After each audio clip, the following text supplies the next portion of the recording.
Hello, friends. Today's story begins with a family that looked perfect from the outside. The kind of family people admire, envy, and bless all at the same time. A beautiful mother, a caring father, a cheerful teenage son, and several relatives who loved them dearly. Their social media was filled with happy moments, dance reels, travel vlogs, festival celebrations, rooftop picnics, and endless smiles. They looked like the definition of happiness, the ideal modern Indian family. But sometimes, happiness is fragile. Sometimes a single moment can tear apart everything you love, everything you protect, everything you think will last forever. No one knew that this family was standing on the edge of a tragedy so dark that it would shake an entire district. This is the haunting and deeply mysterious case of 15-year-old Abhyuday Jain. A case that began with a scream but ended in suspicion, contradiction, and incomplete answers. A case where the people responsible for uncovering the truth seemed more lost than the truth itself. The incident took place in Chowdaran Colony, Guna district, Madhya Pradesh, in a rented house where Anupam Jain lived with his small family. A simple home, a simple life, and simple dreams. Anupam, an auditor in a reputed private bank, his wife Alka, a homemaker, and their only child, their miracle, Abhyuday. Their roots were in Jhansi, Uttar Pradesh, but Guna had become their second home. Anupam and Alka had married in 2003, and for 7 long years they struggled to have a child. Endless hospital visits, medications, disappointments, emotional storms. They experienced it all. And finally, on the 1st of February 2010, their dream breathed life. Abhyuday was born through IVF, and from the moment he opened his eyes, he became the center of their universe. They adored him, protected him, and celebrated every milestone. His first step, his first day of school, his first badminton medal. A boy born after years of prayers naturally becomes the heartbeat of his home. And for the Jains, he was everything. Abhyuday was not just loved, he was gifted, intelligent in studies, disciplined in sports, and full of energy. He studied in Class 8 in a missionary school and played badminton at a level that made people say, "This boy will go far." He was also a good swimmer, confident, cheerful, always smiling in family videos. And like many modern families, the Jains enjoyed creating memories online. Dance videos with mom, fun reels with dad, travel clips, celebrations, birthdays, festivals. They didn't know that one day, these same videos would become evidence in a mysterious investigation. Around early 2025, Anupam got transferred to Bhopal, and the family was planning to shift soon. They had plans for everything. A new school for Abhyuday, a new home, a specially designed astronaut-themed room for him because he loved space. Life was moving smoothly, filled with excitement, plans, and hope. They were only days away from beginning a new chapter, but the universe had something else written, something no one could predict, something no parent should ever face. The date was 14th February 2025, Valentine's Day, a normal school day for Abhyuday, who had exams and returned home at noon. At that time, 3 people were in the house: Abhyuday, his mother Alka, and their maid. The boy ate lunch around 1:30 p.m., so normally that he even asked for an extra serving. CCTV later confirmed that the maid left around 2:20 p.m. Life appeared normal, routine, ordinary. But in crime stories, the ordinary moments are often the ones hiding extraordinary truths. Soon after the maid left, Alka also stepped out to play badminton with a friend. Before leaving, she locked the main door and placed the spare key in their usual hiding spot behind the washing machine. Only she and her husband knew about this secret spot. With that, she left and the house became silent. Abhyuday was now alone. No visitors, no noise, no sign of danger, just an ordinary afternoon in a peaceful neighborhood. But that peaceful afternoon was about to transform into the beginning of a nightmare. When Alka returned in the evening, something felt wrong immediately. The spare key wasn't in its place. She searched the washing machine area repeatedly, but the key had vanished. She rang the bell, no response. She knocked, no response. She called out her son's name, silence. Panic rising in her chest, she called her husband. Then she requested the landlord for the third spare key. The landlord's wife found a bunch of keys in a cupboard and handed them over. Alka rushed upstairs, opened the door desperately, and the moment she stepped inside, her heart froze. On the table lay the main key, the one that always stayed inside the house, but the house felt unnaturally silent. Abhyuday didn't answer her calls. She searched room to room, fear tightening around her like a rope. Then she reached the bathroom. The door was locked from inside. She pushed. It didn't open. She pushed harder, and suddenly it gave way. The moment the door swung open, a scream erupted from her chest. A scream so raw, so painful that the entire house trembled with it. The landlord's wife heard it and ran upstairs. Inside the bathroom lay 15-year-old Abhyuday Jain, motionless, lifeless, in a position that immediately felt suspicious. Alka collapsed on the floor, screaming and shaking. Neighbors gathered, rushing to help. An ambulance was called. At the hospital, doctors referred the case further, but soon the unimaginable truth was confirmed. Abhyuday was gone forever. Marks were found around his neck. The police were alerted. A tragedy had occurred. But what no one knew at that moment was this. The real mystery wasn't what happened to Abhyuday.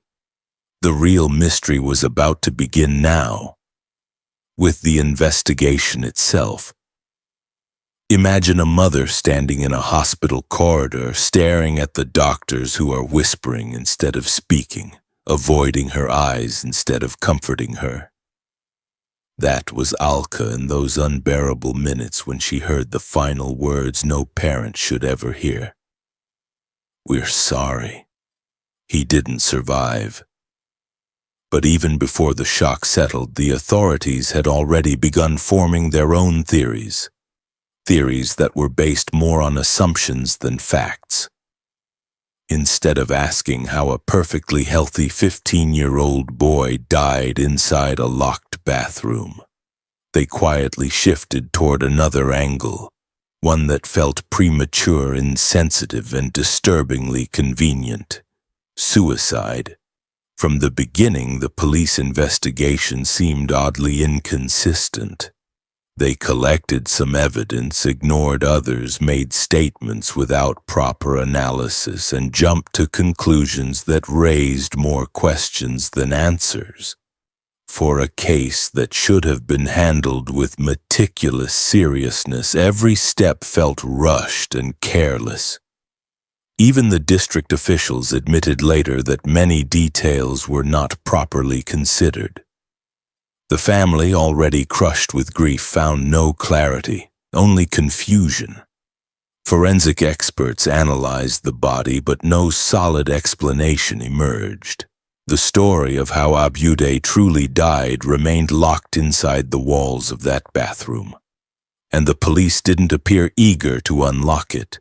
Instead, the theory of suicide began to grow, first whispered, then repeated, then spoken publicly. But what was this theory based on? According to investigators, the key was the behavior of Alka. They claimed she seemed silent, depressed, and stressed for a few days prior. But anyone who knew her knew this wasn't true. What the police considered stress was simply the exhaustion of managing a household, a child preparing for exams, and an upcoming move to Bhopal. Yet somehow this vague emotional interpretation became their foundation for a conclusion that felt like a betrayal to the family and to basic logic. What made the family even more frustrated was the way officials kept repeating the same sentence. We found no formal evidence of murder. But the family never claimed to have evidence. They claimed to have doubts, strong doubts, logical doubts, emotional doubts. Doubts that came from parents who knew their child better than anyone. But every time they spoke, their questions were brushed aside as emotional instability. It was as if the investigators didn't want complexity. They wanted closure. Quickly, quietly, and without digging too deep. In the middle of this, another unsettling detail surfaced. The matter of the house keys. Alka insisted that she left the spare key behind the washing machine before going out. She had done this routine countless times, but when she returned, the key was gone. Who took it? How did it vanish? How did it reappear later on the dining table? And if nobody entered the house, then how did this happen? These questions should have been the center of the investigation, but instead of treating them as red flags, authorities treated them like background noise. Even the landlord's wife provided statements that didn't fully align with reality. She claimed she had only one spare key, yet in the same breath said she found 2 keys in a bundle while searching her cupboards. Why were there 2? Why did no one question this further? Why wasn't the key bundle photographed, documented, or examined? Every loose thread of this case pointed toward the possibility of human interference. Yet every loose thread was left hanging. As days passed, the family's grief began turning into suspicion. Not because they wanted someone to blame, but because nothing lined up the way it should. Alka replayed every moment in her mind, how her son ate lunch, how cheerful he seemed, how thrilled he was for his new room in Bhopal. There was no sign of despair, no secret struggle, no hesitation. He was a healthy, ambitious boy with dreams, love, and support. The idea that he would end his own life without a single warning felt impossible. Not just to his mother, but to every relative who knew him. But the police kept circling back to the same argument. There is no evidence of anyone entering the house. Yet the family countered with an equally powerful truth. There is no evidence that he killed himself. If the key disappeared and then reappeared, someone had entered. If the boy was found in a position inconsistent with typical suicides, someone had staged it. If the door could be pushed open from outside despite being locked from inside, then the lock wasn't secure at all. Every theory had holes. Every explanation raised more questions.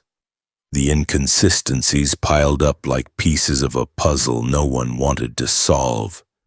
Then came the turning point that shattered the suicide theory entirely.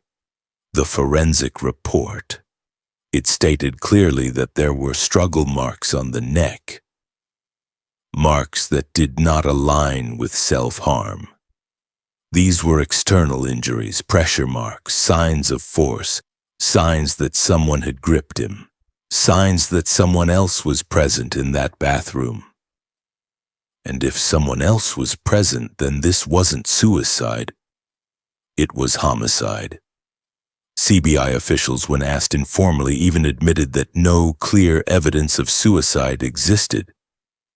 Yet the investigation continued to wobble uncertainly, trapped between logic and negligence.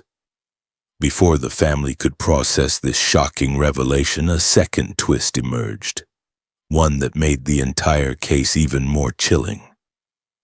Something had happened in the colony just a few months earlier.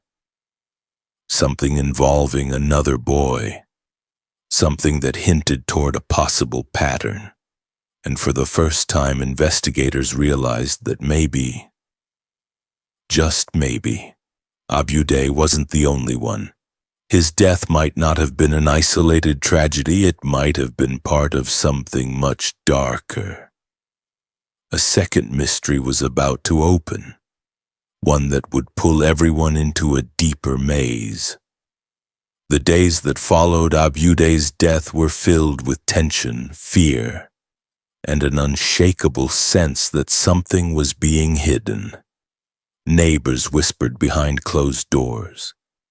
Family members grew restless, frustrated with the authorities and haunted by images of the boy they loved so dearly. Each unanswered question carved a deeper wound into their hearts. Why did the key vanish and reappear? Why did the door lock from inside if it was not secure? Why did the initial police statements contradict the body's position, the room's layout, and the injuries? Every detail was a thread dangling above a cliff, and the family felt themselves teetering on the edge. Then came the moment that shifted the investigation irreversibly. A witness from the neighboring house came forward, a young boy named Sunil. For months, Sunil had remained silent, fearing repercussions, but grief has a strange way of forcing truth to surface, and the weight of what he had seen became unbearable. Trembling, pale, and hesitant, he confessed that he had witnessed something critical on the day of Abhyuday's death. His voice shook as he described the shadows moving inside the house, the argument that escalated quickly, and a sudden, shocking act he could not intervene in. What he revealed stunned everyone, because it was a version of events no one had suspected. Sunil's account added a layer of horror to the family's existing grief. According to him, there was a presence in the house that afternoon. Someone who should never have been there. The person had argued with Abhyuday and then forcibly locked him inside the bathroom. Sunil described hearing a muffled sound followed by a moment of silence so absolute that it seemed like the air itself had stopped moving. When Alka returned, she screamed immediately, not because of a sudden discovery, but because she instinctively sensed her son's life hanging in uncertainty.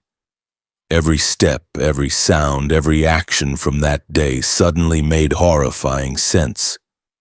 The police, now facing mounting pressure, began to piece together a timeline with Sunil's confession as the core. The CCTV footage confirmed that no outsiders had entered, yet someone inside had acted violently. The spare key's disappearance, the unusual position of the boy's body, and the absence of external rope or marks were all explained through Sunil's account. But the revelation also raised a chilling question. How could a child be overpowered in his own home by someone he trusted? The tension within the investigation became palpable as officers realized that negligence, fear, or complicity had allowed this act to remain hidden until now. Adding to the complexity, an elderly neighbor came forward with a separate observation. For years, he had noticed unusual behavior around the house, brief arguments, secretive movements, and a presence that often went unnoticed. That day, he too had witnessed a strange encounter through his window. His account matched Sunil's in certain key aspects, but added details that no one else had noticed. Movements in the shadows, a struggle and a fear that seemed tangible. For the first time, investigators could see the puzzle pieces aligning. The boy had been alone in appearance, but never truly alone. Someone else had been there, acting decisively, and the murder had been carefully staged. With Sunil's confession and the elderly witness's testimony, the investigation finally gained momentum. Authorities revisited every piece of evidence: the keys, the lock, the bathroom, and the position of the body. They questioned every member of the household, every neighbor, and the landlord. The contradictions of the early police statements were highlighted, forcing officials to admit mistakes and omissions. Slowly, painfully, the fog of confusion began to lift. The family, though devastated, felt a glimmer of hope. The hope that the truth, no matter how late, would finally emerge from the shadows that had concealed it for so long. The breakthrough came when forensic experts re-examined the scene with fresh eyes. They confirmed what Sunil and the elderly neighbor had described. The boy's knees were bent, the position was inconsistent with suicide, and the marks on his neck indicated external pressure. Experts explained that a typical hanging leaves vertical marks and body alignment that matched gravity, but Abhyuday's body defied all such logic. The dupatta allegedly used to hang him showed no stretch or damage, and the bathroom had no signs of struggle visible initially, only because it had been cleaned and arranged to create a false impression. Every inconsistency now had a reason, every suspicion a confirmation. Finally, the police summoned the main suspect, the person whose presence had been hinted at by both witnesses. Questioning was intense, revealing hidden grudges, jealousy, and a chain of poor decisions that escalated into a violent act. The suspect's confession tied every loose thread together. The boy's unexpected death, the staged scene, and the unusual actions of those present in the house. The confession shocked the family and the entire village. What began as grief now turned into outrage, disbelief, and relief in equal measure. The full truth of that tragic Valentine's Day had finally surfaced, but it was far darker than anyone had imagined. The community, once shrouded in whispers and rumors, now had answers. Investigators released a detailed report explaining that the death was a calculated act disguised as suicide, and that multiple errors and delays in the initial police response had worsened the confusion. Family members, though devastated by the reality, finally found closure. Friends, neighbors, and relatives could now understand that Abhyuday's death was not the result of carelessness or fate, but the consequence of human choices and a chain of decisions that spiraled out of control.